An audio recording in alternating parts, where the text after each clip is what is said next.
வீட்டில் அசைவம் சமைக்கவும் கூடாது, சாப்பிடவும் கூடாது. புகை மது பிடிக்கக்கூடாது, காலணி அணியக்கூடாது. விரதம் இருப்பவர்கள் கண்டிப்பாக பகலில் தூங்கக்கூடாது. தீட்டு வீட்டிற்கு செல்லக்கூடாது, கடைகளில் சாப்பிடக்கூடாது. தரையில் சுத்தமான அல்லது புது துணி விரித்து உறங்கலாம். கந்த சஷ்டி 6 நாளும் கண்டிப்பாக தலைக்கு குளிக்க வேண்டும். பச்சை மஞ்சள் நிற ஆடை உடுத்தலாம், கட்டாயமில்லை. வீட்டில் இருப்பவர்கள் மாலையில் மேலாக குளித்தால் போதும். வெளியில் சென்று வந்தால் கட்டாயம் தலை குளிக்க வேண்டும். 6 நாட்களும் தாம்பத்திய உறவில் கண்டிப்பாக இருக்கக்கூடாது. தேவையில்லாத வார்த்தைகள், வாக்குவாதம் இருக்கக்கூடாது.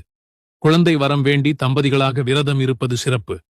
மாதவிலக்காக இருந்தால் பூஜை அறைக்கு செல்லாமல் வீட்டில் உள்ளவர்களை தீபம் ஏற்ற சொல்லி விரதம் மட்டும் இருக்கலாம். காலையில் வைத்த நெய்வேத்தியத்தை மாலை நேர பூஜைக்கு அப்படியே விடக்கூடாது. புதியதாக தான் வைக்க வேண்டும்.